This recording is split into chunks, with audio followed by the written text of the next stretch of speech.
이런 데가 만약에 피가 많이 난다. 콸콸콸콸 쏟아지는 겁니다. 10분, 15분 이내에 죽어요. 그러니까 여기를 바싹 묶는다든지 또는 묶어놓고 이 상처를 보호를 해야 되거든요. 원래는 우리가 상처가 나면 여기를 꼬매잖아요. 그건 아무나 하는 게 아니기 때문에 제가 권하는데 옷이 찢어졌을 때도 쓸 수가 있고 지금 이렇게 상처를 일단 봉합을 하고 빨리 병원에 가기 위한 거예요. 그렇게 쓸 수도 있고 해서 저희 집에는 굉장히 많습니다.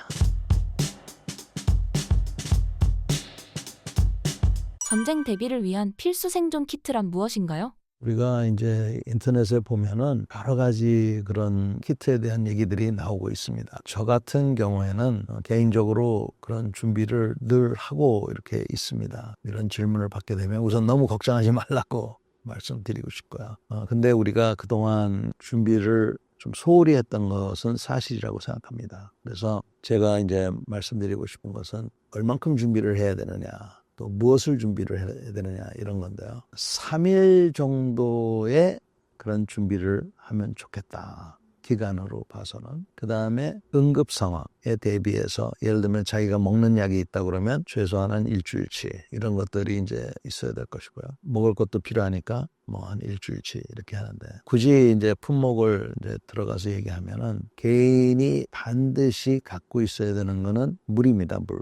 무엇보다도 중요해서 1.5리터 이런 게 3개 정도가 하루치예요. 한 사람당. 그러니까 3일이라고 제가 말씀드렸으니까 일주일치면 더 좋지만 일단 3일치 정도를 가지고 있어야 되니까 요거 9개짜리 그게 한 사람입니다. 그러면 자기 집안에 식구가 4명이다. 그럼 그렇게 4개 정도가 있으면은 좋은 거죠. 그 다음에 두 번째는 그 라디오를 갖고 있는 게 중요해요. 우리가 불이 나거나 하면은 뭐 금방 그런 걸 알 수 있지만 생각보다 이게 순식간에 번지고 특히 이제 전기가 나가게 되는데 그럴 때 이제 이게 무슨 상황인지 알아야 되고 또 어디로 가야 되는지 이런 것들을 이제 알려면은 통신이 돼야 되는데 휴대전화는 그 중계소가 불탄다든지 이렇게 돼서 복구하는데 상당한 시간이 걸릴 수가 있습니다. 일본에서 지진이 났을 때 한 달이 걸렸다고 그래요. 그런 제한사항들이 있기 때문에 집에는 라디오가 있어야 되는데 요즘은 집에 라디오 갖고 계신 분들이 그렇게 많지가 않아요. 그리고 이런 비상에 대비해서는 라디오가 어떤 라디오가 필요하냐면 돌리는 라디오가 있어요.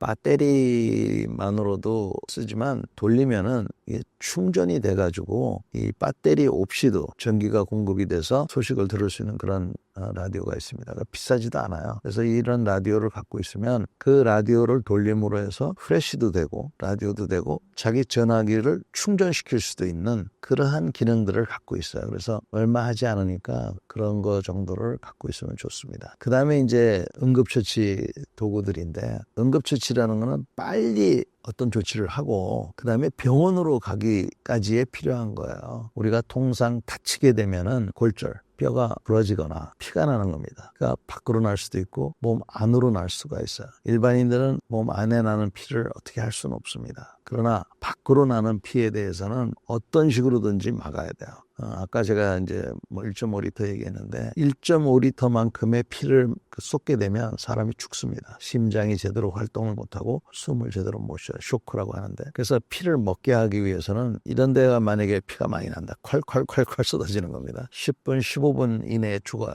그러니까 여기를 바싹 묶는다든지 또는 묶어놓고 이 상처를 보호를 해야 되거든요. 원래는 우리가 상처가 나면 여기를 꼬매잖아요. 그건 아무나 하는 게 아니기 때문에 청테이프를 제가 권하는데 이 청테이프가 쓸모가 많습니다. 옷이 찢어졌을 때도 쓸 수가 있고 지금 이렇게 상처를 일단 봉합을 하고 빨리 병원에 가기 위한 거예요. 그렇게 쓸 수도 있고 해서 굳이 집에 갖고 있어야 될 거는 청테이프 정도가 갖고 있어야 된다. 저는 그런 우선순위로 해서 저희 집에는 청테이프가 굉장히 많습니다. 청테이프가 접착력이 좋고 띄기는 사실 좀 불편해요. 그러나 그때는 이제 가위로 잘라내니까. 그런데 하여튼 비상시에 피가 빨리 멎고 그 상처를 보호하기 위한 거니까 뛸 때는 좀 힘들지만 그 접착력을 위해서인 거고 그다음에 이 청테이프가 상처 보호도 상처 보호지만 그 외에 쓸모가 꽤 있어요. 예를 들어서 바지를 묶어서 또 이런 데를 묶어서 다른 것들이 침투하지 못하게 한다든지 이런 건데 우리가 무슨 뭐 가스라든지 뭐 오염이 뭐 막 연기가 난다. 그럴 때는 그런 것들로 해서 이제 몸을 보호하고 그럴 때 필요하고 하거든요. 그 외에도 창문 같은 것이 덜 파손될 수 있도록 칠 수도 있고 뭐 여러 그런 데 쓸 수가 있어요. 그렇다면 전쟁이 일어난다면 어떻게 대피해야 될까요? 지진에 관한 얘기들이 많이 나오고 있는데 거기 그 선전을 좀 잘 보실 필요가 있고요. 경고가 있냐 없냐 이 두 가지를 생각을 하셔야 됩니다. 어찌됐건 사이렌이 울리면 일단 아파트가 됐던 빌라가 됐던 자기가 일하고 있는 사무실이 됐던 지하 공간으로 내려가시는 게 좋습니다. 사이렌이 그치고 라디오를 가지고 공영방송을 들어야죠. 지금 이게 무슨 일인가 하고. 그래서 일단은 그런 비상상태가 그쳤다 그러면 각자가 가족들이 있는 곳으로 가야 됩니다. 민방위에 속하는 분들은 민방위 소집에 응해야 되고 그래서 그 비상사태에 맞게 국가에서 얘기해 주는 대로 여러분들이 국민 행동을 해야 되는 것이죠. 그래서 우리가 평화를 갈망하다 보니까 마치 전쟁을 준비하는 것은 평화를 반대하는 것처럼 생각하시는 분들이 있는데 저는 그거 굉장히 위험한 생각이라고 생각해요. 그래서 매월 옛날에는 방공훈련도 했고 비상훈련도 했는데 그것도 반드시 해야 되고요.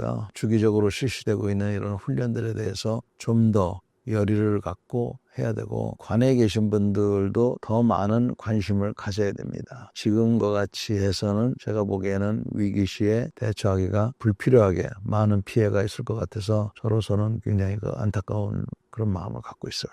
북한의 경우에는 전쟁 대비 훈련이 잘 되어 있을 것 같은데요. 실제 전쟁이 발생된다면 어떤 차이점이 있을까요? 우리하고 북한하고는 비교할 수가 없고요. 북한은 뭐 군대가 100만이라고 그러지만 사실은 북한 전 인민이 군대라서 북한은 전쟁만 생각하는 나라고 그래서 우리하고는 비교할 수 없고요. 다행히도 지금 북한이 자기 자체적인 문제들이 많아서 내실을 기하고 있는 것 같습니다. 그래서 우리한테는 직접적인 도발을 못하고 있는 것 같은데 이거는 시간 문제입니다. 걔네들이 조금만 이제 좀 여건이 되면은 우리한테 위협으로 다가올 거라는 거는 이건 뭐 불을 보듯 뻔한 거라고 저는 생각을 해요. 실제 전쟁이 일어난다면 우리나라의 대응 전략과 무기 체계는 어떤가요? 우리는 북한을 먼저 공격할 생각은 하지 않고 있어요. 처음에는 북한이 대규모 공격을 해올 경우에 거기에 대한 그 방어를 잘 해서 최대한 적의 공격을 막아내고 공격이 어느 정도 되면은 이번에 그 우크라이나하고 러시아전에서도 보셨지만 모멘텀을 잃게 됩니다. 공자가. 우리가 먼저 공격할 계획은 없기 때문에 북한이 공격을 했을 때 그 모멘텀을 잃는 순간에 우리는 다시 반격을 가해서 북한으로 하여금 더 이상의 전쟁을 일으키지 못하겠다 하는 게 이제 큰 그림이에요. 그렇게 이제 구상을 하고 있는데 가장 그 어려움이 있는 거는 수도 서울이 휴전선으로부터 40km밖에 떨어져 있지 않다는 거예요. 그리고 서울의 인구의 절반이 집중돼 있고 그 우리나라 경제의 3분의 2가 집중돼 있어서 상대방하고 가까이 있어서 이게 이제 가장 큰 애로사항이죠. 그래서 사실은 서울을 어떻게 지키고 피해를 최소화할 것인가 이게 우리 군인들이 늘 갖고 있는 숙제입니다. 핵이 필요하다고 말씀하셨는데요. 그 이유는 무엇이라고 생각하시나요? 지금 특히 오늘날 우리가 살고 있는 세상을 보면 자체 힘이 없으면 안 되겠구나 하는 생각이 점점 늘어나고 있습니다. 따라서 우리도 핵무기를 가져야 되겠다는 생각을 강하게 할 수밖에 없어요. 저도 마찬가지입니다. 근데 이 조건들을 우리가 잘 생각을 해야 됩니다. 첫째는 미국이라는 동맹 국가랑 잘 협조를 해서 잘 설득을 해서 핵무기를 가질 수 있도록 해야지 미국과의 동맹을 핵무기하고 맞바꾼다 그러면 제가 보기에는 그건 굉장히 위험한 상황이에요. 그래서 마지막으로 할 수 없이 미국이 우리를 버린다고 한다거나 뭐 동맹을 깬다거나 이랬을 경우에는 모르지만 그렇지 않으면은 우리가 미국하고 협조해서 핵무장을 해야 된다라는 생각을 하고 있는 거고요. 두 번째는 핵을 갖는다 하더라도 이것은 좋은 억제 수단이지 전투 수단은 아니에요.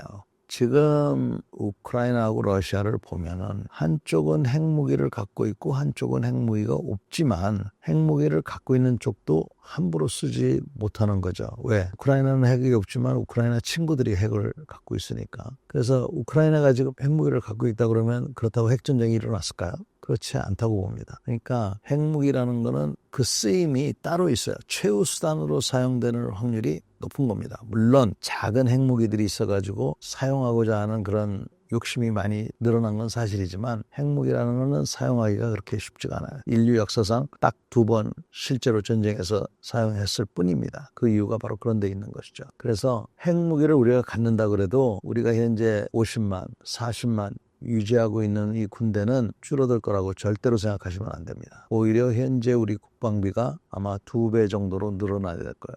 핵무기가 있으니까 국방비를 줄일 수 있다고 생각하는 것은 굉장히 위험한 생각입니다. 핵무기를 만들고 핵무기를 유지하는 데 돈이 많이 들어요. 그 기술적인 거는 얘기하기가 좀 복잡하지만 핵무기를 만들면 이 안에 있는 핵물질이 계속 이렇게 뭐라 그럴까 반감기가 있어가지고 이게 효율성이 떨어집니다. 지금 북한이 핵무기를 갖고 있으면 아마 저거 유지하는 데 돈 꽤나 들 거예요 지금.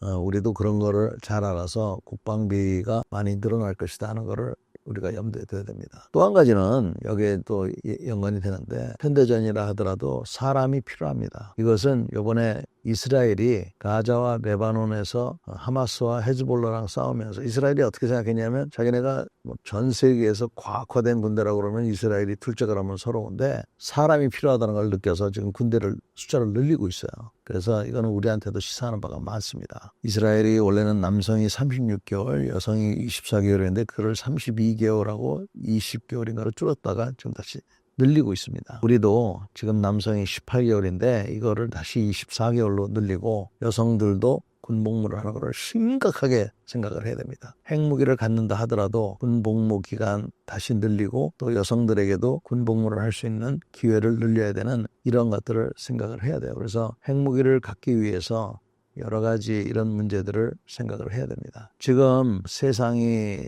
복잡해지고 또 미국이 전 세계의 경찰 역할에 대한 것을 지금 축소하고 있어요. 우리 쪽에는 어떻게 영향을 미칠지 모르겠는데 그러다 보니까 우리도 자체적인 능력이 필요하겠다 이런 생각을 계속 하게 되는 겁니다. 그래서 이런 기회에 우리도 핵무장을 하거나 아니면 핵무장에 가까이 가거나 이런 것을 추구를 해야 된다고 보고요. 다만 말씀드렸지만 절대로 미국하고 어그러지면서까지 해서는 안 된다. 재래식 군대가 줄어들 거다. 국방비가 줄어들 거다. 이렇게 생각해서는 안 된다. 그러니까 이제 군대도 모병제로 갈 수 있고 이렇다. 이런 생각을 하시면은 핵무기만 믿고 있다가는 큰일 난다. 그래서 이런 것들은 좀 유의를 해야 된다고 제가 말씀드리고 싶습니다. 주한미군이 없어도 전쟁을 이길 수 있을까요?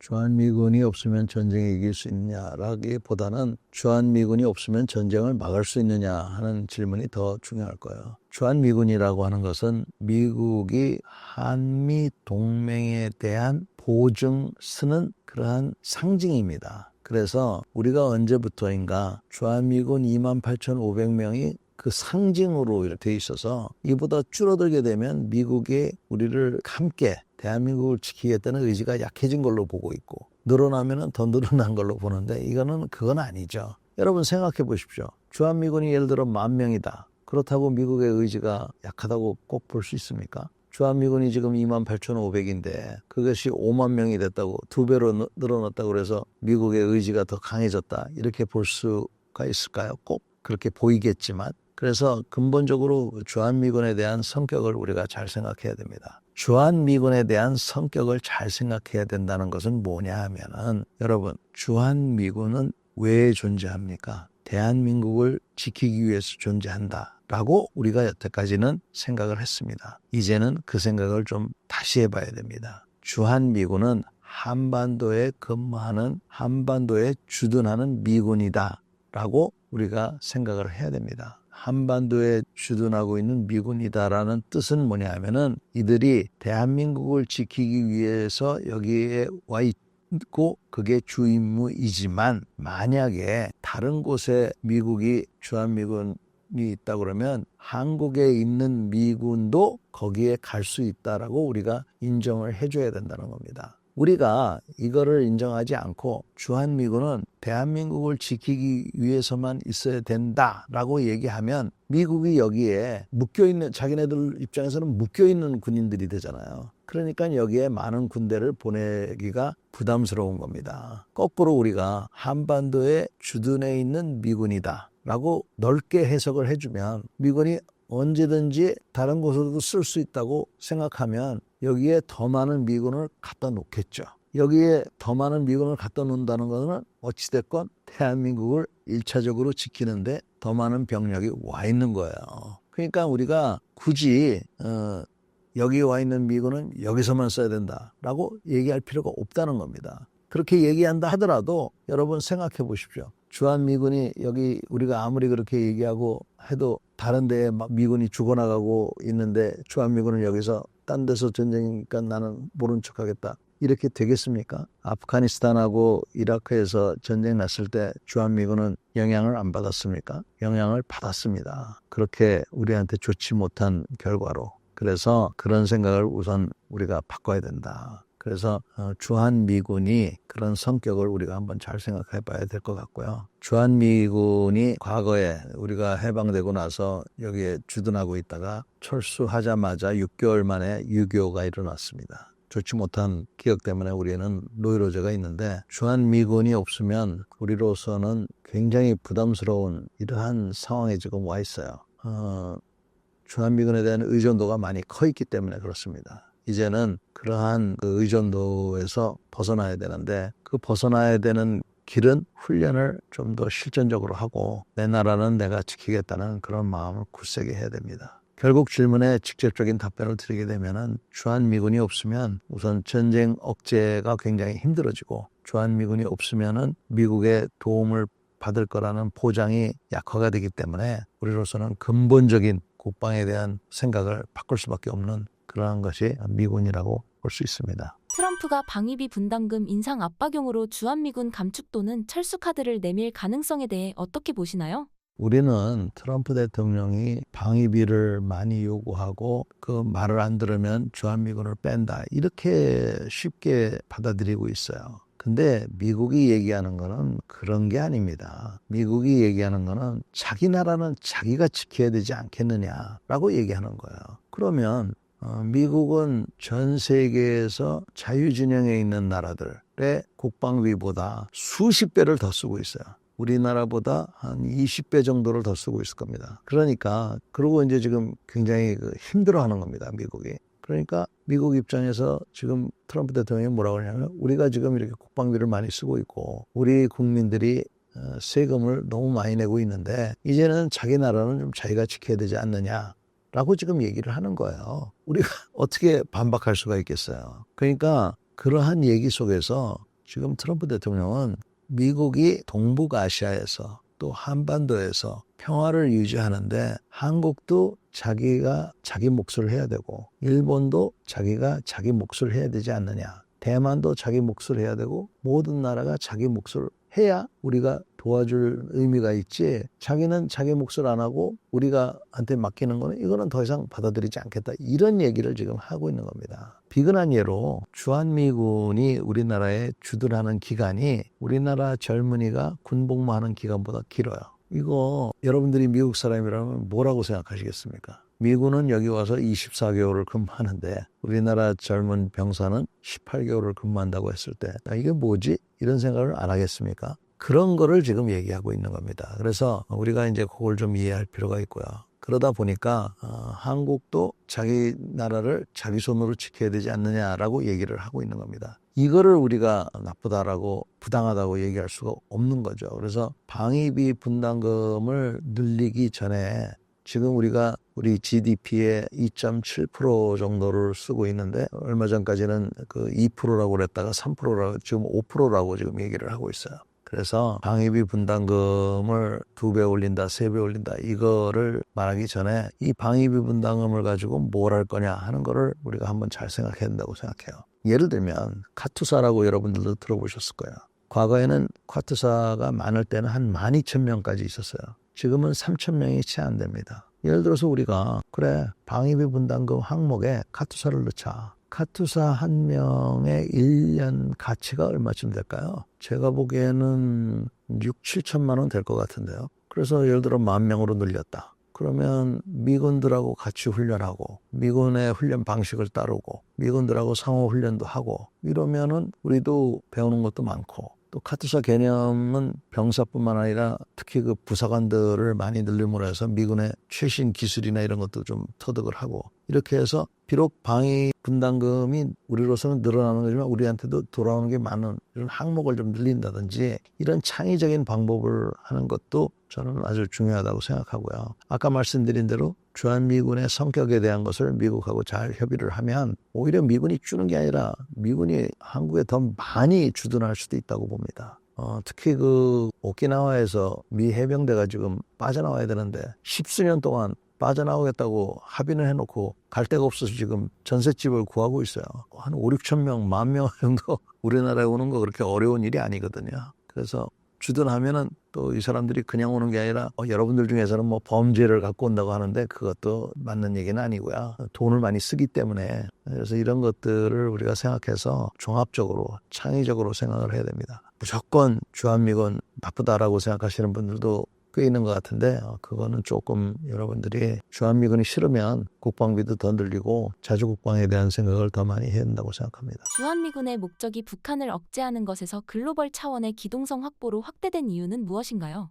2000년도 초반에 전략적 유연성이라는 게 화두가 됐었습니다. 그게 뭐냐면 그게 뭐냐면 주한미군의 성격을 어떻게 규정하느냐가 중요한 거였어요. 다시 말해서 주한미군은 한국의 방어만을 위해서 있는 전력이다 라고 생각하는 부류와 아니다. 주한미군은 한국에 주둔하고 있는 미군이다. 또한 이들은 어디서든지 활용이 될 수 있는 미군이다 라는 생각이에요. 우리는 어떻게 합의를 했냐면 주한미군은 한반도의 방어를 위해서 주 임무를 갖고 있지만 다른 데에도 운영될 수 있는데 갈 때는 우리하고 협의를 좀 해라. 그래서 과거에 주한미군이 이라크나 아프가니스탄에 파병될 때 전투기를 더 갖다 놓고 그랬거든요. 우리나라에. 그걸 옵셋한다고 그래가지고. 그래서 그런 게 유지가 됐는데 이제는 그거 갖고는 안 된다고 봐요. 그래서 주한미군은 한반도 방어, 즉 대한민국을 방어하는 게 주 임무이지만 필요에 따라서는 미국이 이들을 어디든지 보낼 수 있다. 라고 생각을 해야 되고 더 나아가서 대한민국과 미국은 군사 동맹이기 때문에 대한민국의 능력 범위 내에서 만약에 한국에 주둔하고 있는 미군이 다른 데에 임무를 수행해야 된다면 한국도 거기에 참여를 하겠다. 이렇게 하면 여태까지는 우리가 갑을 관계에서 을이지만 오히려 갑이 될 수가 있습니다. 방위비 분담금을 우리가 오히려 받아낼 수도 있어요. 이런 부분에 대해서 우리가 생각을 잘 해야 됩니다. 지금은 우리로서는 좀 어려운 얘기지만 선택을 할 수밖에 없는 그런 때가 점점 다가오고 있어요. 선택하고 싶지 않은 게 우리의 본심이지만 이제는 선택을 해야 되는 그러한 어려운 시기가 왔기 때문에 어려운 결심들을 여러분들이 해야 되는데 여러분들이 이런 결심을 어떻게 합니까? 제가 보기에는 우리 정치인들한테 질문을 해야 됩니다. 과연 A라는 정치인은 주한미군에 대해서 어떻게 생각합니까? B는 어떻게 생각합니까? C는 어떻게 생각합니까? 라고 해서 그들의 의견을 듣고 내가 맞는 내 생각에 부합하는 그런 정치인에게 저의 소중한 한 표를 찍는 게 이게 우리의 민주주의인데 사실 여태까지 우리 정치에서는 경제에 대한 갑론을박은 많고 쓸데없는 거에 대한 갑론을박은 있었지만 안보에 대한 거는 별로 없었어요. 그래서 이제는 안보, 경제는 먹고 사는 문제지만 안보는 죽고 사는 문제이기 때문에 이 죽고 사는 문제에 대해서 우리 정치인들에게 질문을 던져야 된다고 생각합니다. 그 중에 하나가 이 주한미군 또 인도 태평양에서의 대한민국의 역할을 뭘로 할 것이냐 분명하게 따져봐야 된다고 생각합니다. 그리고 우리는 어려운 결정들을 하는 그런 순간이 왔다고 생각합니다. 마지막으로 신사임당 구독자분들께 한 말씀 부탁드립니다. 이제 겨울도 다 됐고 새로운 봄, 희망의 계절이 오고 있습니다. 여러분들 참 수고 많으셨습니다. 우리 모두 힘내고 희망을 갖고 또 지금 그동안 토의됐던 이런 내용들에 대해서 제 말만 믿지 마시고 여러 사람들의 의견을 들으셔서 각자가 관심을 좀 가지셔야 됩니다. 이거 죽고 사는 문제입니다.